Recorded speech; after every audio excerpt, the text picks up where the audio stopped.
Bonjour à tous, je suis Jessica Pirbet, votre sexothérapeute et aujourd'hui je suis avec Laura Pinson.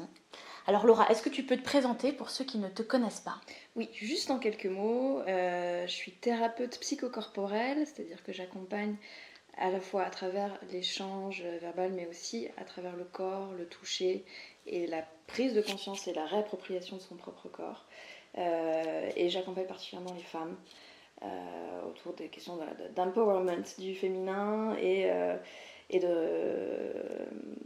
reprendre sa sexualité En main. en main D'accord.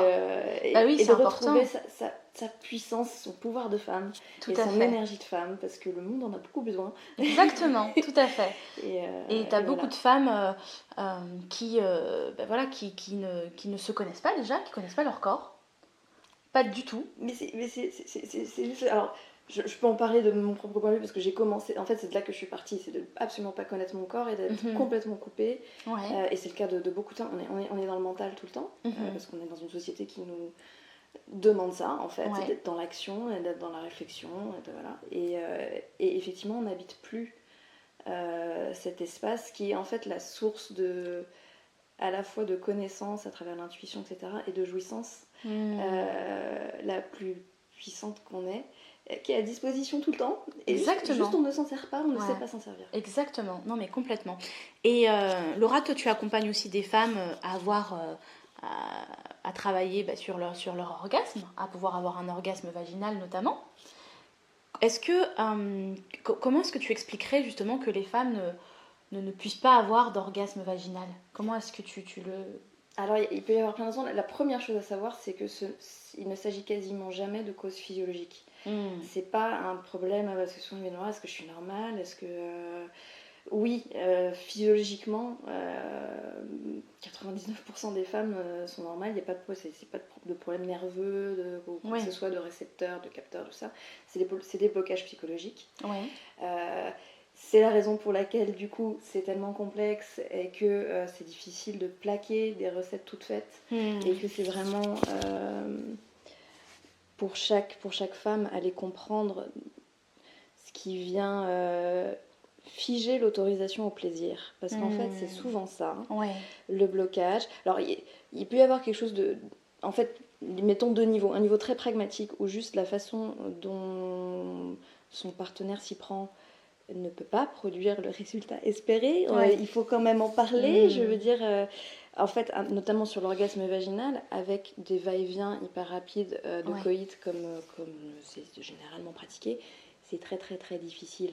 Exactement. En fait, première chose. La plupart des personnes, la plupart des hommes vont faire ce qu'ils vont voir dans les films porno, en train de se masturber dans le vagin.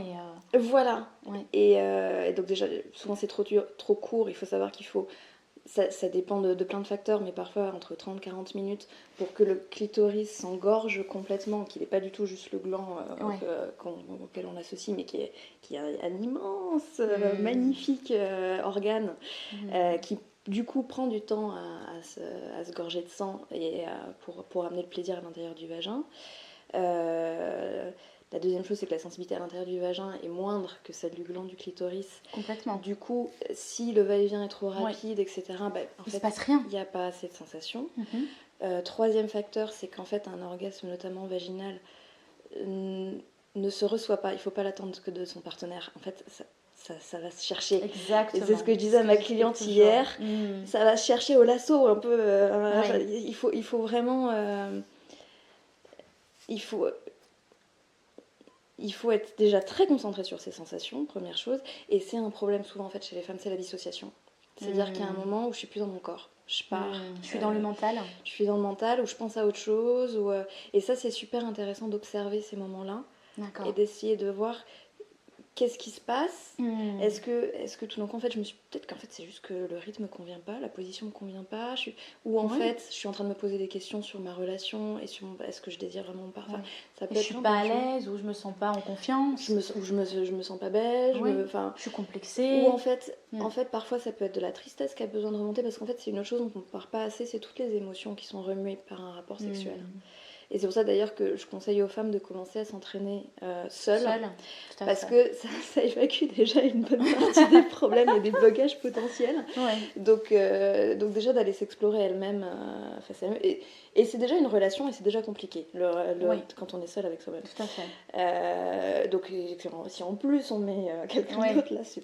Mais le problème des femmes, c'est qu'elles vont pas forcément explorer leur zone toute seule, tu vois. Elles ont, pour elles, c'est bizarre comment est-ce que tu peux conseiller une femme, tu vois, d'explorer ses parties intimes. Il y a un tabou dessus, Ouais. tout simplement, c'est culturel, et même si on n'est pas religieux, il ne faut pas sous-estimer le poids de ces millénaires d'humiliation aussi, tout simplement, ou voilà, c'est considéré comme quelque chose de sale, etc. Donc pour moi, la première chose à faire, c'est justement déjà de changer son regard sur le corps et sur cette partie du corps. D'y remettre du sacré, d'y remettre du beau, d'arriver à avoir du beau. Il y a plein de femmes qui sont tout simplement complexées. Donc déjà, juste de regarder, c'est bête, c'est des exercices qui se faisaient déjà dans les années 60, 70. Complètement, ces réunions où on prend un miroir entre femmes et on regarde. Exactement. Et en fait, il y a une vraie vertu à ça, déjà. Et ça va être beaucoup d'exercices dans cette continuité-là, c'est recréer des passages neurologiques quasiment, des connexions pour que cette partie du corps qu'on efface quasiment, on la voit pas, on la regarde pas, c'est différent pour les hommes parce que c'est extérieur, donc ils ont pas du tout le même rapport à leur sexe. Tout à fait. Nous, ils leur donnent même un petit nom alors que nous on voit pas notre sexe. Voilà. Il faut l'explorer justement, il faut avoir envie de l'explorer. Il faut y aller volontairement. Voilà. Et donc se reconnecter à ça, regarder à quoi ça ressemble, etc. Il y a toute une connexion intérieure. Alors, et ça, c'est génial quand on a commencé à l'établir, c'est que le sexe parle. Et c'est même... il faut savoir l'écouter. Votre intuition est là. Et moi, depuis que je prends des décisions qui sont basées sur les sensations que j'ai là, ma vie est plus du tout la même. Complètement. Bah oui, et puis tu sens aussi ta puissance. Exactement. Tu vois, moi, je sens... c'est vrai que les hommes, voilà, quand ils sont leur masculin et aussi... tu vois, représentés par leur lingam, tu vois, leur sexe, le pouvoir de leur sexe. Et moi, je sais que depuis que j'ai travaillé justement mon énergie sexuelle et ma puissance de femme, je sens ma puissance dans mon sexe. C'est ça. Tu le ressens, ça, toi aussi. Et plaisir, pour moi, c'est le meilleur anxiolytique ou même antidépresseur. C'est-à-dire qu'à partir du moment où on a cultivé cette énergie-là et cette sensation-là, j'ai l'impression d'être connectée à la source en permanence déjà. Et juste d'avoir cette sensation de plaisir à disposition qui fait qu'en fait, je peux plus être malheureuse, c'est pas possible parce que c'est bon d'être vivante en fait. C'est ce truc-là de tout d'un coup, c'est bon d'avoir un corps. C'est bon de le sentir, c'est bon de l'écouter, c'est bon de s'autoriser. Parce que ça, c'est vraiment le tabou aussi. C'est vraiment, on parle souvent de masturbation masculine, mais c'est très rare qu'on parle de masturbation féminine. Oui, tu vois, il y a plus de tabou là-dessus.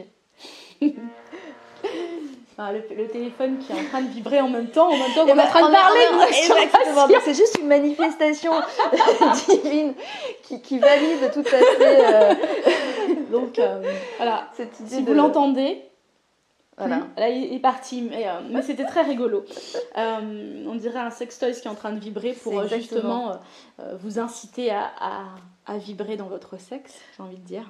Oui, et donc pour revenir à ta question, Valérie, parce que j'ai l'impression que toi et moi, on peut juste s'embarquer à l'infini sur le sujet et les vertus. Tu demandais quoi, des conseils sur comment faire, donc c'est déjà juste redonner de la place en se connectant de temps en temps à cet endroit-là, de son bassin. Prendre conscience aussi de tout ce qu'il y a là, parce que c'est un endroit important aussi, parce que c'est les organes de la création, de la procréation, et donc de la création, et c'est le deuxième chakra aussi. Oui. Il y a plein de choses qui se passent là, donc prendre conscience de ça à la fois, tout ce qui se passe là, l'importance que ça a, lui redonner de la valeur. Exactement. Et justement, lui donner de la valeur et pas seulement sexuelle, entre guillemets, tu vois ce que je veux dire, mais plutôt le voir comme une source d'énergie vitale. Complètement. Tu vois, parce que c'est un peu le problème en fait. Complètement.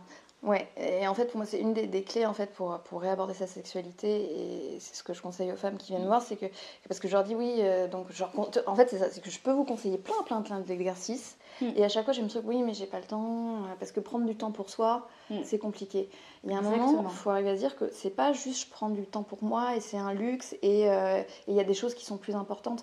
En fait il y a rien de plus important que ça, parce qu'une fois que ça c'est mis en place et qu'on est branché sur cette source-là, tout le reste se déroule différemment, on rayonne différemment, on donne aux autres différemment. Exactement. Donc moi c'est ce que je dis, c'est si vous n'arrivez pas à le faire en vous disant que vous le faites pour vous, dites-vous que vous le faites pour les gens autour de vous, que vous le faites pour toutes les femmes, que vous le faites pour l'humanité, j'ai envie de dire, parce qu'en plus on a un moment historique, culturel, civilisationnel, où c'est nécessaire que les femmes reprennent ce pouvoir-là.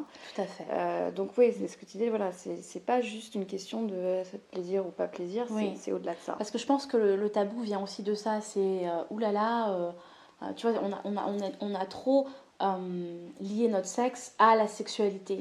Alors qu'en fait, notre sexe, oui, est là pour la sexualité, mais il est là aussi là pour... c'est notre source d'énergie vitale, et si on le voit aussi comme ça nous donne encore plus envie de l'explorer en fait. Exactement. Et ça déculpabilise. Exactement, aussi, voilà. Parce que dédramatise.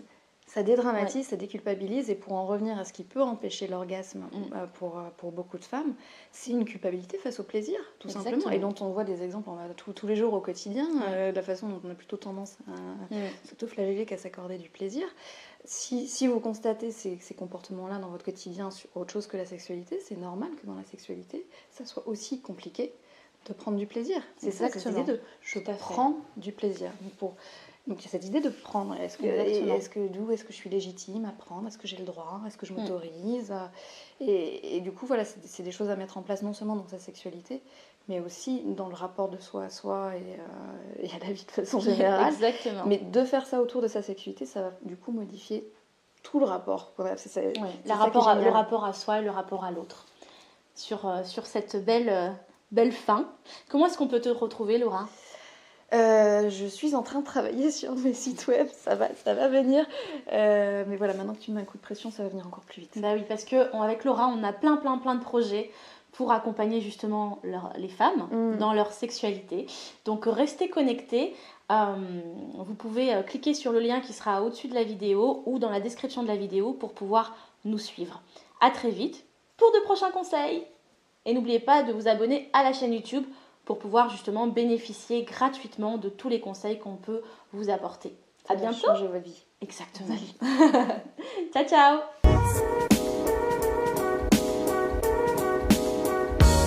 Si vous n'êtes pas abonné, abonnez-vous dès maintenant pour recevoir tous les astuces et les conseils pour vivre pleinement votre sexualité et votre couple. Évidemment, si vous likez, commentez, partagez, c'est encore mieux.